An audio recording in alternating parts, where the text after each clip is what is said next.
Thank you. Good afternoon, and thank you for being here today. It is my great pleasure to welcome you to this event in the Chancellor's Colloquium Distinguished Series for 2011-2012.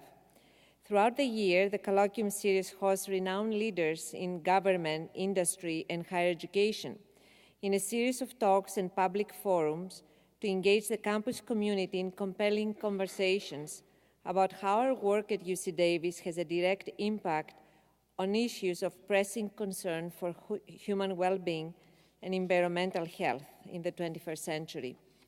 Our distinguished speakers this year came from many fields, such as the humanities, science, and engineering, but they each share one thing in common. They all contribute to a new vision for university-based research and a commitment to transforming that vision into action. I would like now to invite Governor Dukakis and Dean Johnson to join me on stage.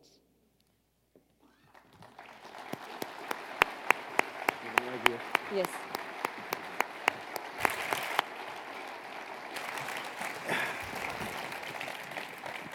Our format this evening will begin with 5 to 10 minutes of opening remarks by Governor Dukakis, and then a short discussion with our Dean of the School of Law, followed by a question and answer period with the audience, moderated by Dean Johnson. Kevin Johnson is Dean, a professor of public interest law and professor of Chicano Studies. He previously served as the Associate Dean for Academic Affairs. Like Governor Dukakis, Dean Johnson attended Harvard Law School. He has taught a wide array of classes, and in 1993, he was the recipient of the law school's Distinguished Teaching Award. A regular participant in national and international conferences, Dean Johnson has also held many leadership positions in the Association of American Law Schools and is the recipient of many honors and awards. The minority group section of the Association of American Law Schools honored him with the Clyde Ferguson Award in 2004. In 2006, the Hispanic National Bar Association named him the Law Professor of the Year. He was named the National Association of Chicana and Chicano Studies 2008 Scholar of the Year. In 2003, Dean Johnson was elected to the American Law Institute. We are delighted that he's here at UC Davis as our Dean of the Law School and want to thank him for participating in tonight's colloquium. I'm now honored to introduce our distinguished guest, Governor Michael Dukakis. Governor Dukakis served an unprecedented 3 terms as governor of Massachusetts and was the 1988 Democratic nominee for president. After leaving office in January 1991, Governor Dukakis and his wife, Katehi, spent time at the University of Hawaii, where he was a visiting professor in the Department of Political Science and the School of Public Health. Since June 1991, the governor has been a distinguished professor of political science at Northeastern University and visiting professor at the School of Public Affairs at UCLA. His research has focused on national healthcare policy reform and the lessons the national policymakers can learn from state reform efforts. He and the late former US Senator Paul Simon are co-authors of How to Get into Politics and Why, which is close to his topic tonight, Public Service, a Great Career. Governor Dukakis was nominated by President Clinton for a 5-year term as member of the new board of directors of Amtrak in 1998 and served as vice chair of that board. He and Katehi visited campus today and met with many students. Katehi met with psychology students in the psychology department and Governor Dukakis at the UC Center in Sacramento. And I'm sure the students, and from what I've heard, truly enjoyed the time with both of them. And we want to thank them for spending the time today with our students. So thank you again for being with us today, and I would like now to call on Governor Dukakis to come forward to the podium or stay there and give his opening remarks. Absolutely, thank you. Thank you. Thank you all very much. Thank you. I'm looking for the former First Lady of Massachusetts, who's way up there in the back. So if you'll turn around, Kitty Dukakis is right up there. Is that Kitty? Where is she? Where's my wife? Here she is. Anyway, Kitty is, as many of you know, is not only the best-looking Medicare recipient in America, but spent some time with students today talking about depression, electroconvulsive therapy, which I think it's fair to say saved her life.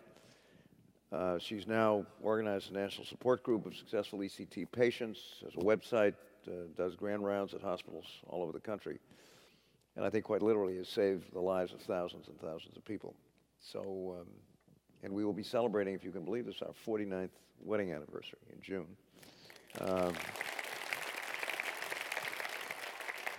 And we're still going strong. And the 50th is coming up a little more than a year. And we plan, where's the Chancellor? I think she's out someplace. And our plan for our 50th is to take the entire crew, kids, spouses, and 8 grandkids, to Greece for a couple of weeks just to kind of show them where they came from. Now, what am I doing here? Well, for one thing, for the past 17 years, Kitty and I, difficult though it is, have dragged ourselves out of New England in late December. And I have been teaching at the School of Public Affairs at UCLA. It's a difficult burden. Somebody's got to do it. And so, and we've had a wonderful time. I'm embarrassed to say that this is the first time I've been on the Davis campus. But when a fellow Greek calls and says, will you come? Very difficult to turn that down. So it's great to be here with her and with all of you. I do owe you all an apology, you know. I mean, if I had beaten Bush 1,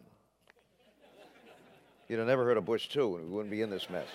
So, blame me. I just want to spend a few minutes talking, especially at the young people here, talking with the young people, and then we're going to have a little dialogue with Dean Johnson and hopefully with all of you. I've had the rare good fortune to have been actively involved in public service for nearly 40 years, more than that. It all started as an elected town meeting member in the town of Brookline. Most of you don't even know what an elected town meeting member does, unless you're from New England. A very minor local office. My parents, I suspect like the parents of many of you here, and certainly the parents of my students at UCLA, were Greek immigrants. My dad came over when he was 15, my mother when she was 9. And they were both really extraordinary people. My dad arrived here, didn't have a nickel in his pocket, couldn't speak English, had a couple of brothers working in the textile mills up in the Merrimack Valley, Massachusetts. And that young man graduated 12 years later from the Harvard Medical School. First Greek-speaking, American-trained doctor in New England. Practiced medicine for 52 years. My mother came here when she was 9, also in that Merrimack Valley shoe and textile area. And thanks to an elementary school principal who became almost a second father to her, she not only finished high school, itself almost unheard of back then, but so far as we can determine, she was the first Greek-American young woman ever to go away to college in the history of the United States. And went to Bates College in Lewiston, Maine, graduated Phi Beta Kappa in 1925, became a school teacher. So I was blessed with some pretty extraordinary parents. And it isn't that either one of them was a political activist, but if you're brought up Greek, politics is part of what goes on.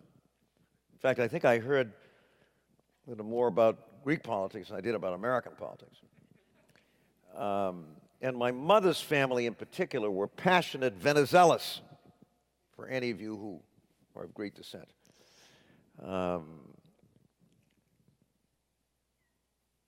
And I can tell you lots of stories about that, which I won't. But in the pre-television days, which is when Kitty and I grew up, the CBS World News Roundup on radio was on every night at 6 o'clock. And I remember those voices of those correspondents crackling in from around the world, particularly during World War II, on radio. And from a very early age, folks, for reasons I'm not sure I can explain, I had what the philosopher Morris Kahn used to call a profound sense of injustice. Because you see, Kitty and I grew up in an America which was racist, it was anti-Semitic. I spent the fall semester of my senior year at Swarthmore in Washington, at American University in the Washington Semester Program. Washington, D.C. in 1954 was segregated as Johannesburg, South Africa, while we were running around the world talking about the free world and how much better we were than the Russians. And I don't know what it was that propelled me to go into public life, but I was in student politics, as many of us are, and from there, it was a short step. As a matter of fact, Joe McCarthy probably had as much to do as anybody with getting me into it, because I couldn't stand the guy. And it was my high school basketball coach, a guy named Johnny Grinnell, who was Kitty's homeroom teacher. Of course, she was 3 years behind me, and I wasn't interested in freshman women at the time. It was Johnny Grinnell, my high school basketball coach, who was the first adult who ever said to me, Michael, you should think seriously about running for elective office. And when I was nominated in Atlanta, 1988, John Grinnell was sitting next to my mother in the family box, watching me get that nomination. And I've had the rare opportunity, folks, to be deeply and actively involved in the public life of my community and state and country now, ever since really I got out of the Army, came back from Korea, and started law school. And there's nothing like it. And what I want to say, especially to those of you who are young and here, as I said to these wonderful interns and Capitol Fellows that I spent some time with at lunch, is that there's nothing like it. I mean, there is nothing more personally fulfilling and satisfying than being in a position where you can make a difference in the lives of your fellow citizens. Now, it's not just politics that gives you that opportunity, but there's nothing quite like politics to give you that opportunity. And it's the most open political system in the world. You don't need a ticket of admission. You don't need to have to kiss anybody's ring. And one of the great things these days about the students that I'm teaching is that a lot of them want to do this, which, of course, is wonderfully gratifying to somebody like me and inspiring at the same time. I teach 60 undergraduates at UCLA every winter in a course called California Policy Issues, so I've got to stay current with what's going on in this very interesting state. And I teach a graduate course. And I asked them, first class, how many of you are the sons or daughters of immigrants? 2/3 of the hands went up.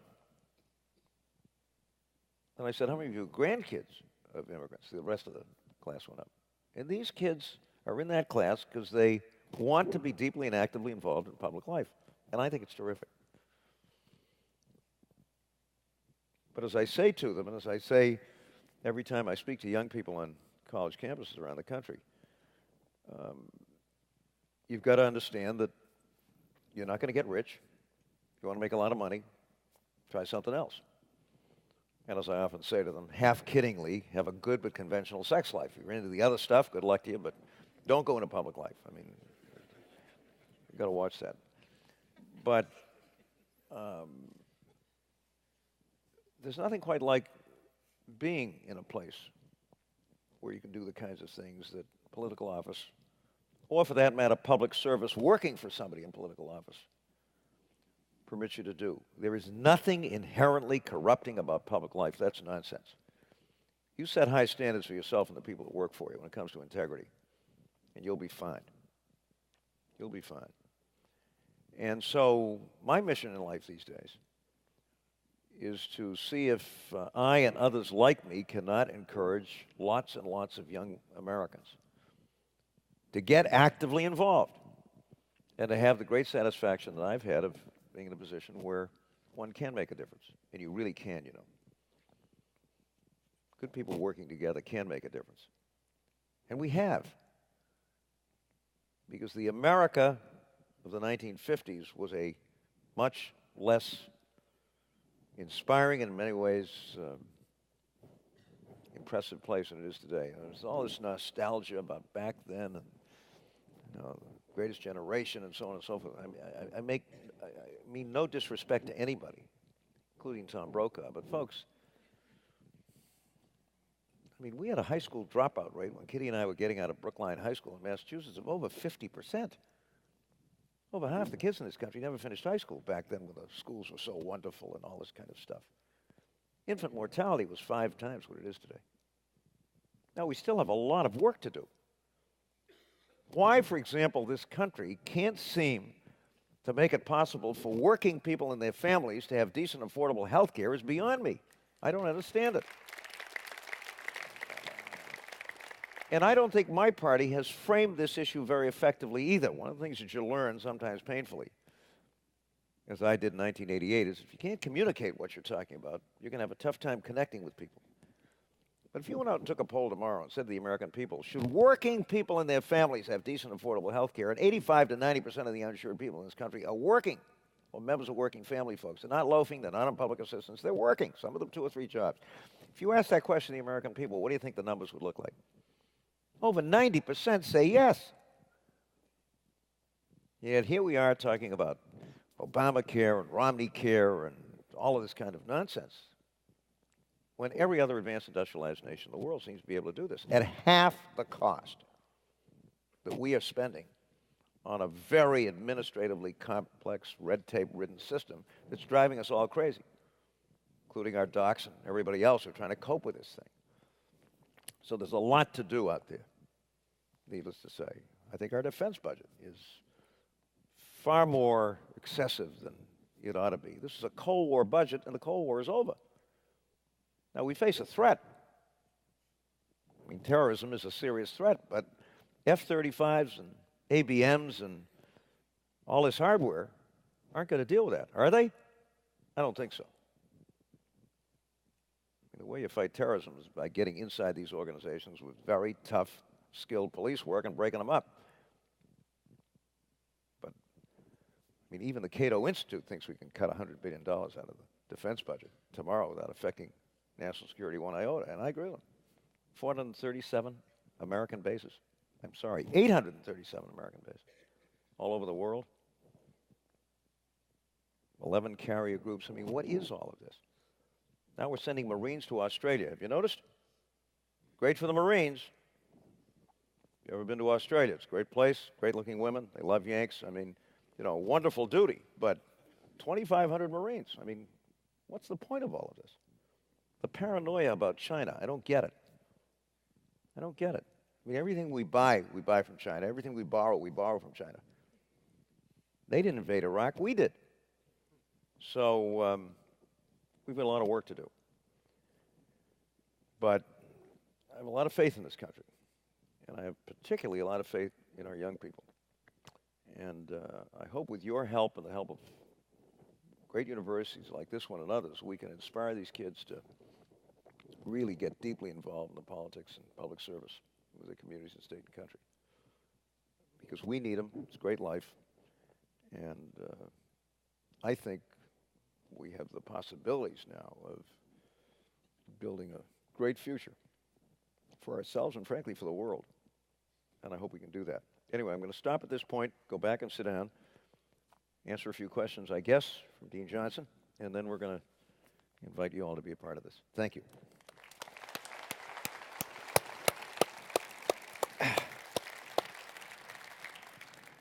Thank you, Governor Dukakis, and thank you all for being here.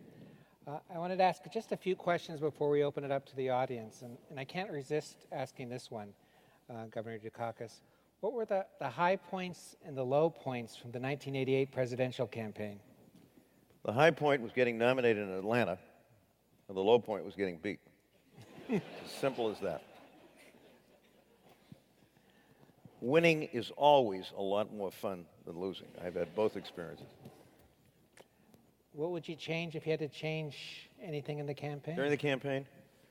Well, I made a lot of mistakes in the campaign. Of course, everybody makes mistakes. I think the biggest mistake I made, frankly, and it was my decision, nobody else's, given, was to decide early on that I would not respond to the Bush attack campaign. And I'm afraid the lesson of that campaign is not that if your opponent gets down in the gutter, you got to get down in the gutter. But you've got to be ready for an attack campaign.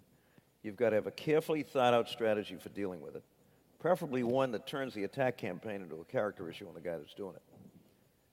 And I had, I'm a positive guy by nature. I'd run a very positive primary campaign successfully, and I just didn't do what you have to do. And again, doesn't mean you got to stoop to the other guy's level, but you've got to be ready for this, and you've got to have an approach to it. I think I said to the Capitol Fellows that when Bill Clinton ran in 1992, he was subject to every bit as tough an attack campaign. Why didn't we have that perception? Well, because he created a unit in his campaign of about 10 people, some of whom had worked for me in '88, and they actually called themselves the Defense Department.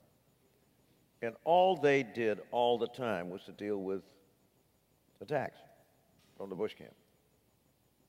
And they did a pretty effective job. But now we're in another recession. Maybe it was a better time for a Democrat to be running and all that kind of stuff. But I think that was by far the biggest mistake I made. And it was nobody's fault but my own. I mean, I made that decision, and you got to live by it. Can you give us a few of your thoughts about the current Republican presidential candidates? I guess I've got to do that, right? You don't have to do that if you don't Look, want.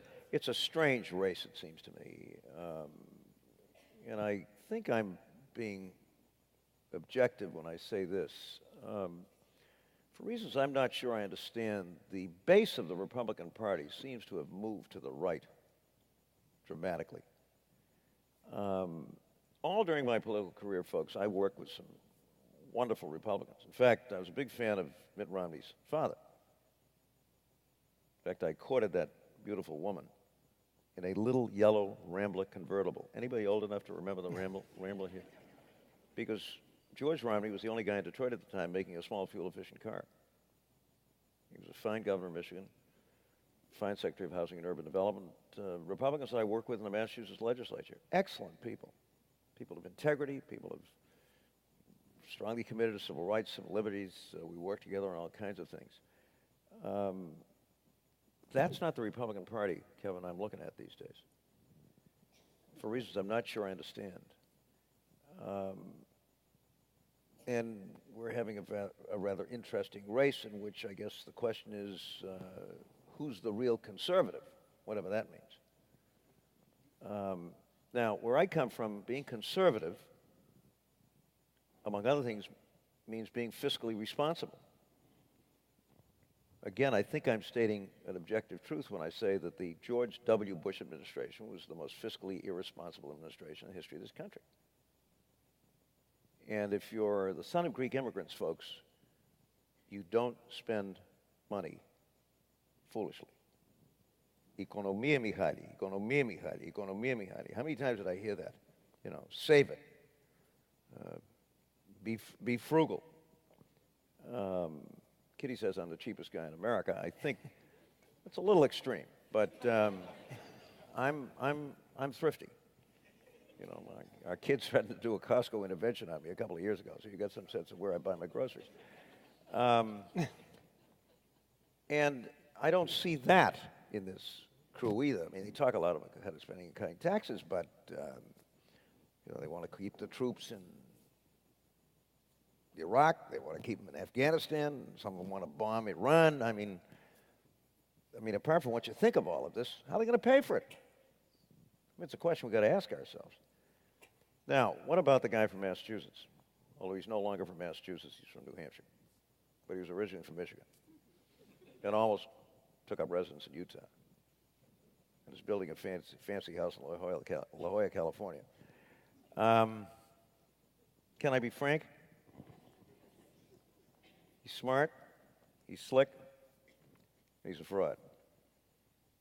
As simple as that. Biggest political disappointment I've ever witnessed.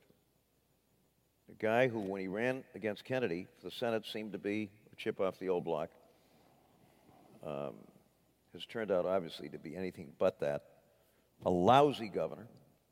I mean, this guy's running on the economy, Kevin, and we were fourth from the bottom in job creation under Romney. And when he left office, the state's infrastructure was a wreck. Just a disaster. So well, I think he's going to win the nomination eventually, at which point, of course, he will turn around and try to turn himself into a moderate Republican again. I think he'd be a disaster in the White House. No, I've tried to be as subtle as I possibly could. Could you please tell us what you really think? But then what can you say for these other folks? I mean, his principal rival at this moment is a guy that lost his Senate seat by 18 percentage points in Pennsylvania. And then there's a badly flawed former speaker there, and then there's Ron Paul, who I must say, at least when it comes to the foreign policy side of things, while I don't agree with his approach to it, I mean, at least is asking for us to carefully scrutinize what it is that we are spending and how interventionist we're going to be. And there are still some people around, including a guy named McCain, who I guess wasn't listening to Bob Gates when he said, remember, just before he left the Secretary of Defense position, any future Secretary of Defense who advises a president to get involved in another land war in the Middle East, said Gates ought to have his head examined. And yet we've got people over there, Kane, Graham, all these guys, talking about another intervention. So it's a strange race, but I don't think the president can take it lightly. As long as the economy, while I think it's improving gradually, is still not where it ought to be, any incumbent is going to be in trouble. And in the meantime, my party's got to pay attention to the Congress, because there's no sense in electing Obama and then re-electing this crew that took over the House of Representatives. So the Democrats better get serious about winning some of these congressional seats, and that includes Democrats in California who have an opportunity to do that. You mentioned in your remarks the importance of health care reform. Well, what do you think of the health care reform passed by Congress and signed by the president? It's okay. It's not my preference. I signed a universal health care bill in Massachusetts in 1988, which was a carbon copy of the Hawaiian Plan, which is a carbon copy of Richard Nixon's health plan. And the pity is, Kevin, that we didn't pass the Nixon plan back in 1971. In fact, if Ted Kennedy were alive today and were here, he'd tell you that the worst political mistake he made was in not joining Nixon right away in the early 70s in getting that bill through. Now, what was the Nixon plan? The Nixon plan basically said all employers and employees in the United States are going to have to contribute to health care at the workplace for themselves and their families. And if people are temporarily unemployed, we'll expand Medicaid to cover that. That was the Nixon plan. Kennedy, at the time, wanted what today we'd call universal Medicare. Didn't want the insurance companies involved. And there's a lot to be said for that plan as well, in my judgment. But in any event, what I signed was a state version of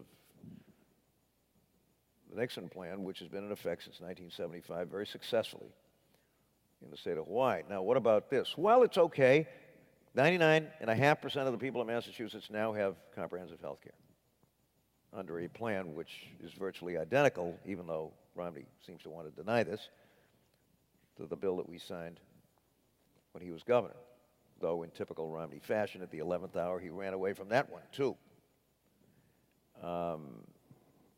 And given the Massachusetts experience, Kevin, I think the chances are that this will go a long way toward covering virtually all Americans, with the exception of undocumented aliens. And because the bill doubles the amount of federal assistance to community health centers, most of those undocumented aliens, I would think, will be cared for in what are very good community health centers, which, by the way, have substantial Republican support.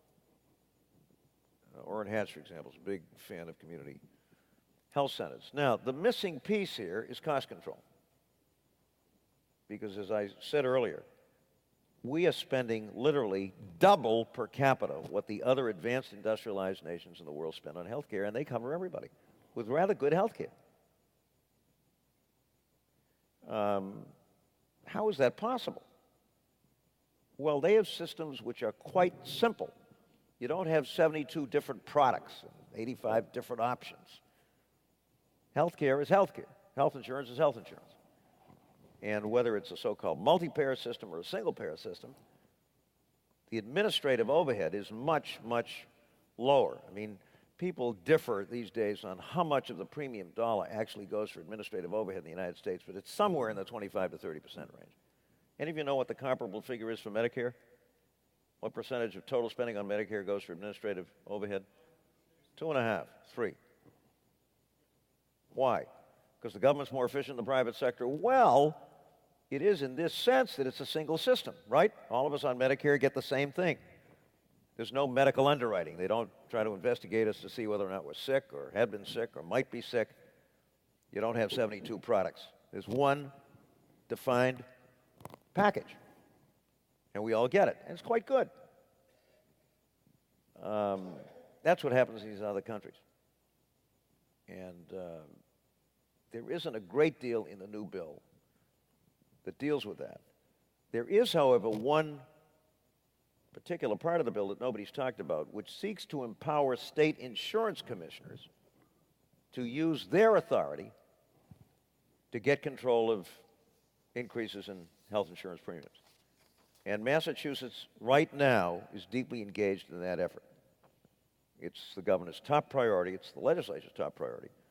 And my hope and expectation is that once again we'll come up with a model of cost control which gets health costs under control and at the same time maintains the high quality of the health care that we get in our state. If we can do that, Kevin, I think once again we may be able to show the way for the rest of the country. But the bill itself, as passed, and I can understand why, only deals with that in a kind of pilot project way. There's no comprehensive health care cost control system that's part of the bill. And it may well be that having state insurance commissioners take responsibility for that is probably the best way to do it. Okay, now we have time for some questions from the audience. I think there are microphones out there to ask questions.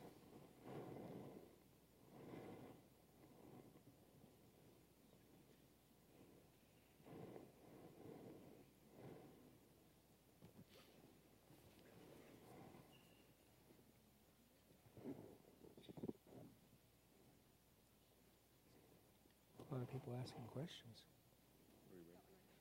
Okay. Thank you for talking to us, Governor. It looks like the Supreme Court is going to be looking at affirmative action. In your opening comments, you talked a little about racism in this society. Can you talk about your experience in perhaps moving affirmative action forward, or just some general comments on that issue? First, let me say I'm very concerned about this court, or at least 5 members of it. We've got a decision on gun control, which I thought was off the wall. Citizens United has to be one of the 4 or 5 worst decisions in the history of the Supreme Court of the United States, in my judgment. I've read the Constitution at least 1,000 times. Kevin, you probably read it 5,000 times. I'm still trying to find the place in the Constitution that says that money is speech. Where is it? And these guys call themselves strict constructionists. Find it for me. We can't reasonably regulate campaign contributions and campaign spending. We've been doing it for over a century. All of a sudden we're told, well, sorry, that's a free speech right. And by the way, corporate money also is covered by the First Amendment. You know, John McCain in his better days, when told that, said, well, if money is speech, then 99% of us are disenfranchised. I agree with him. Now, what about affirmative action? Well, I was elected with a very strong commitment to start making my state government look more like the rest of the world, because it didn't. And I think we were quite successful at doing so, and encouraging people of color to come into public service, young people of color to think seriously about public service as a career and train themselves to do that. I thought the Michigan decision made a lot of sense. And for the life of me, I can't understand why this court wants to reconsider it. But you've got to understand, elections matter, folks. You elect the President of the United States. The President of the United States has the right to appoint members of the Supreme Court. And don't let anybody tell you that the Supreme Court doesn't make public policy. It does. It does. And this one is making it almost every day. But I think it would be a tragedy if diversity was in effect excluded as at least one factor in admissions to universities. If you can put the ball in the hoop, that counts, right? If your parent was an alumnus, that counts, right? If you know somebody in the admissions office, you call them, right? I mean, nobody's going to tell me that there aren't other factors that go into college and university admissions. And I think it is important that our kids be on campuses with racial and ethnic diversity. Look, when I first ran for the legislature, it was inconceivable that a Greek American could be elected governor of Massachusetts. It's not that people didn't like us. I mean, there aren't enough of us to threaten anybody. But it was just not in the cards in terms of the ethnic politics of my state. 20 years later, there was a Greek in the governor's office. That was me. There was a Greek in the United States Senate. That was Paul Tsongas. There was a Greek in Congress, a guy named Nick Mavroulis. All of us sons of immigrants. Now, I'm proud of that. I think it's a good thing. And I think college campuses ought to reflect the ethnic and racial diversity of this country. And so I don't know why the court would be messing around with the Michigan case, but apparently they're prepared to do so, and I fear the worst, frankly. Question from over here. Governor, thank you for joining us today. My name is Jeremy Ogle. I'm a senior here at UC Davis, and I just wanted to ask you a question about something that you said during your opening remarks. You said that working in public life is not inherently corrupting. Right. And I'm wondering if you could provide some examples of people in public life, politicians, elected officials, who exemplify that lack of corruption. The vast majority of people that I worked with in public life, in politics, reflect that. Most of them could have made 3 times what they were making in public life in the private sector, with a much less complicated life in many ways. And I'm talking about people who are conservatives as well as liberals, Republicans as well as Democrats, who run for office or serve in a point of office or serve in the career service because they care deeply about their world, their community, and want to do something to make it better. Now, we do have these days laws that try to set some standards, and one of the things that we have to do if you get into public management or public leadership is to make sure that public servants have regular ongoing integrity, in-service integrity training, that they have an opportunity to get advisory opinions before they do something that they think may cross the ethical line. But very few of the people that I work with in public life played fast and loose with ethical standards. Now, unfortunately, you read about the ones that do. And I've often said to my friends in the press corps, you know, if they reported baseball the way they report the conduct of public officials, anytime the Red Sox won, it would be on page 37, and if they lost, it would be on page 1. That's not the way they report it, fortunately, for those of us dyed-in-the-wool Red Sox fans. But believe me, most of the people I worked with, certainly the people that worked for me, set high standards of integrity for themselves and for the people that work with them and met those standards. And what I'm particularly concerned about, and I don't want those of you who are young and have aspirations for public office, whether elective or otherwise, to think that somehow there's something inherent about the thing that inherently is corrupting. I mean, it's just not true. And just it's a very simple rule, as I tell my students: accept nothing of value from anybody. That's all, you know, and you'll be fine. You'll be fine. Another question. Governor, thanks for coming here. I want to tell you that I did vote for you in 1988. Thank you.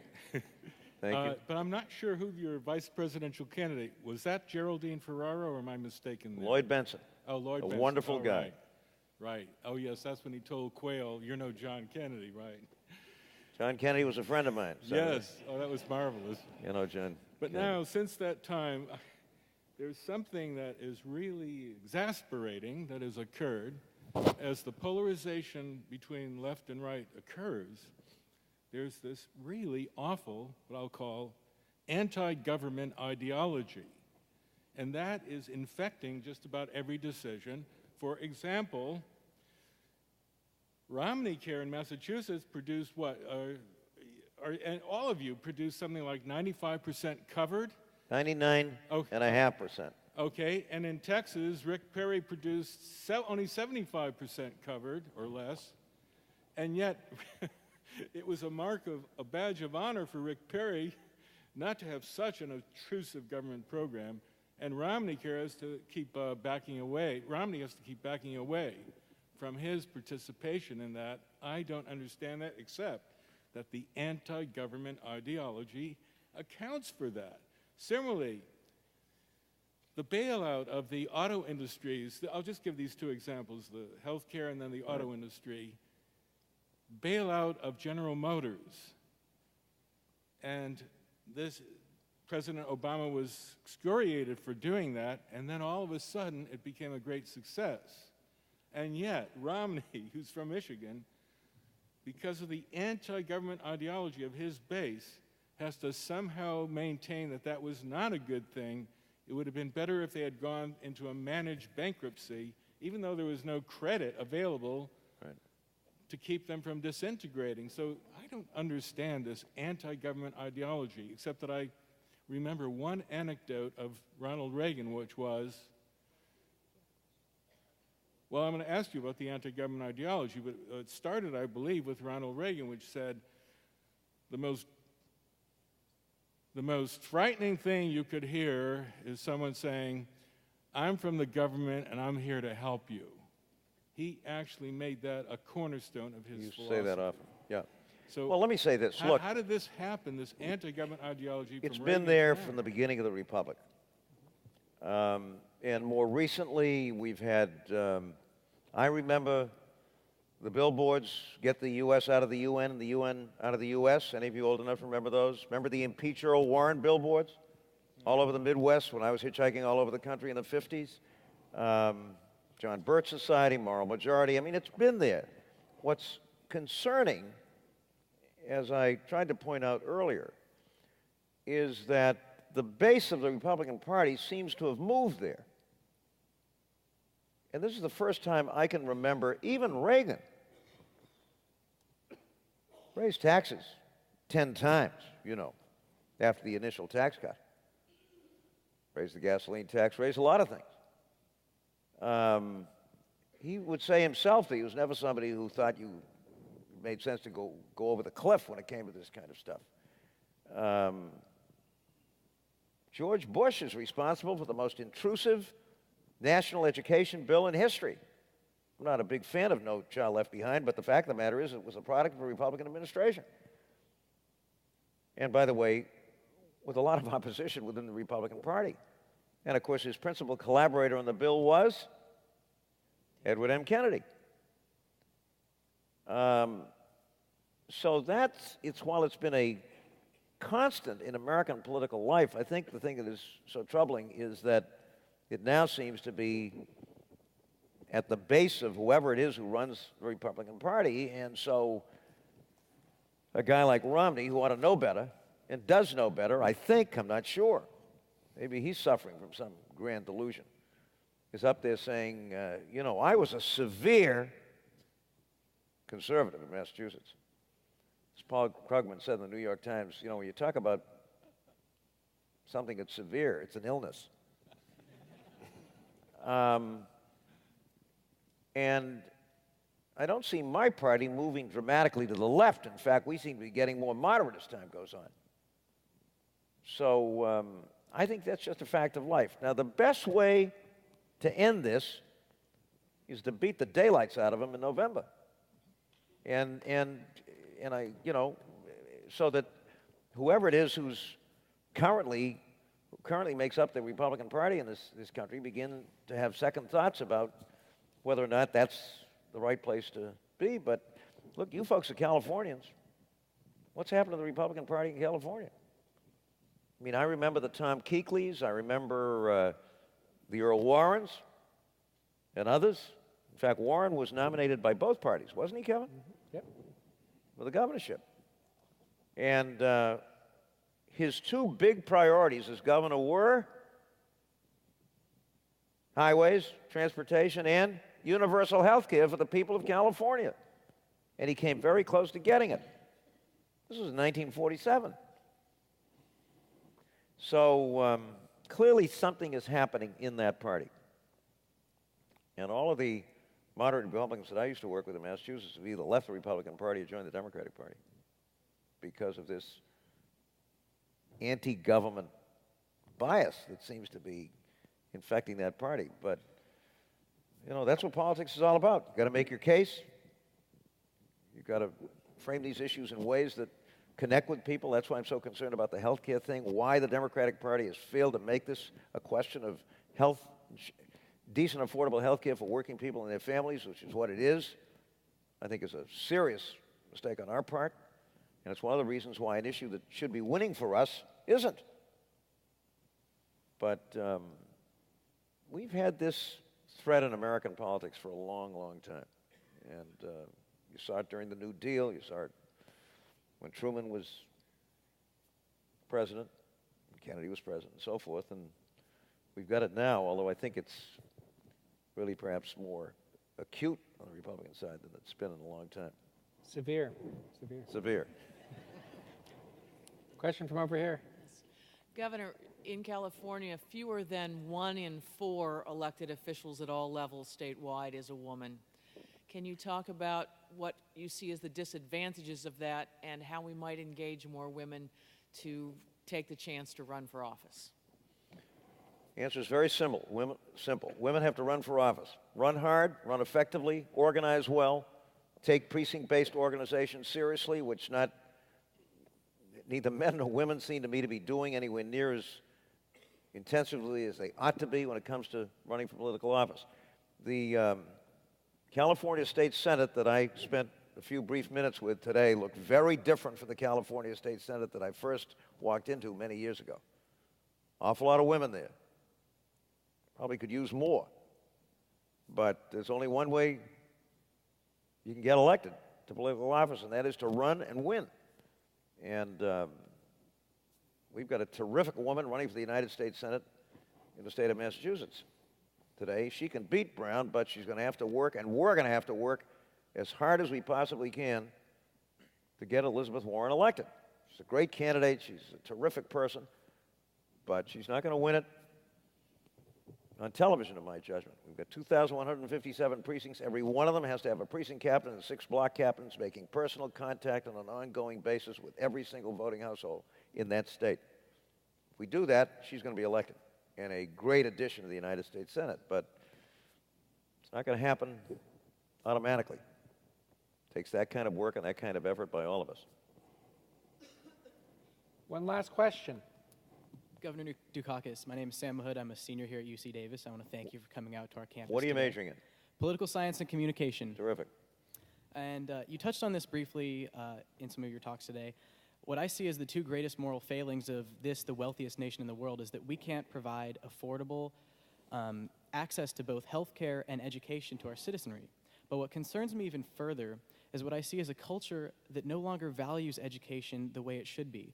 And this is manifested recently in Rick Santorum saying President Obama is a snob for wanting everyone to get a college education. But also here in California, where I see education as one of the first things to be cut and rising tuition placed on students like it's nothing. How do we as a nation address a culture that doesn't seem to value education the way it ought to be and the way it once was? Both good questions. I've already talked about health care. We're spending more than enough money right now in health care in the United States to ensure every man, woman, and child in the country. Without a doubt. Billions going for administrative red tape and Mickey Mouse and complexity that's not adding a single thing. Kitty did grand rounds not too long ago at the Tufts New England Medical Center in Boston, which is one of our great teaching hospitals. About 400, 450 beds, Kevin. How many people do you think are on staff at Tufts New England doing nothing but collecting? Contributing nothing to health care. Just collecting. Take a guess. Anybody? 500 people in that 400-bed hospital doing nothing but collecting. Kitty and I, several years ago, visited Lionsgate Hospital in Vancouver. British Columbia. 400 beds. How many people do you think they have on their entire accounting staff, including payroll? 25. No wonder Canadian healthcare is 60%. And by the way, it's damn good healthcare.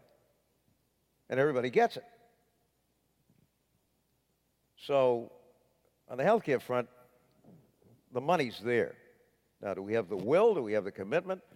Can my party frame this issue in ways that resonate with the American people? I hope so.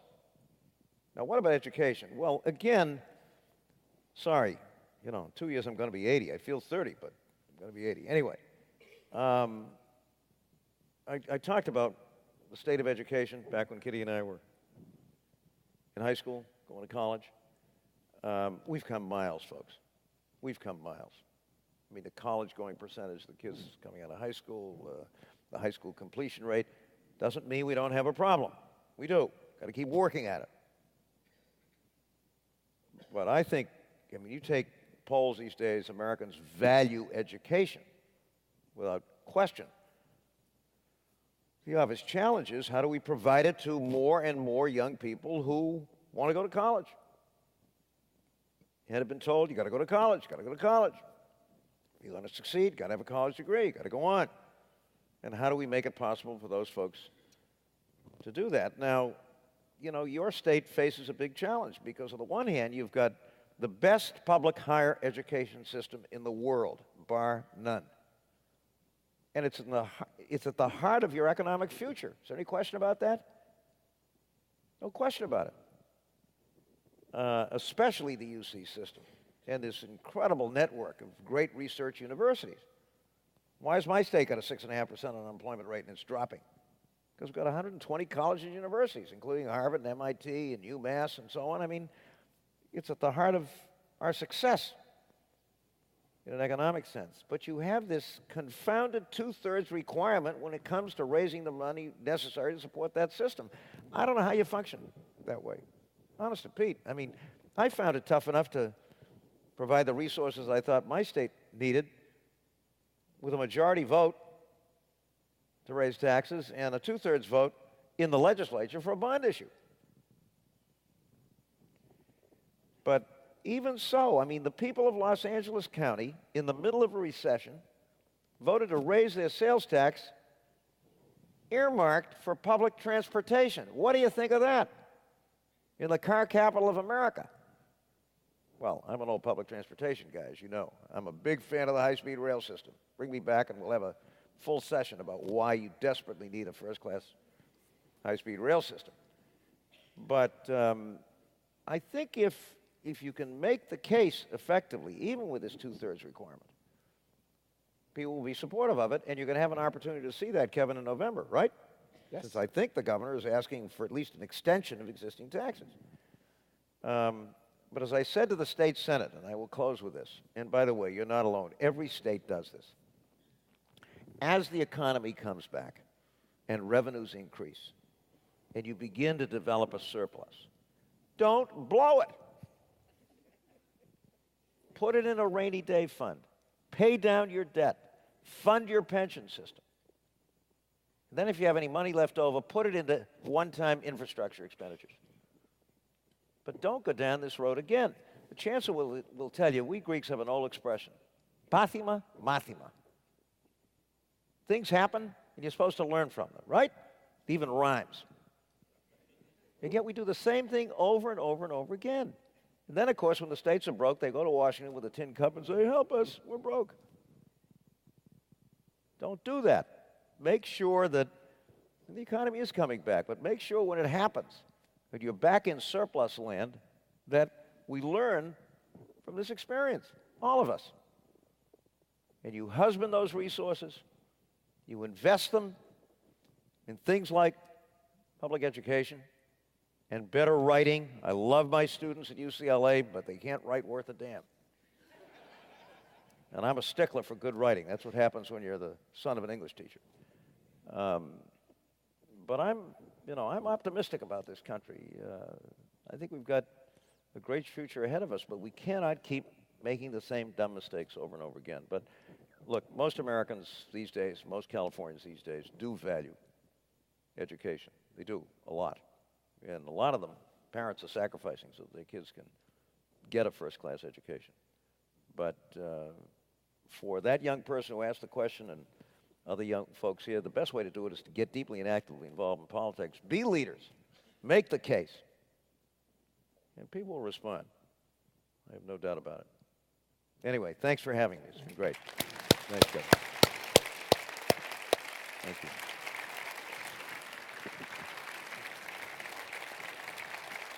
Thank you.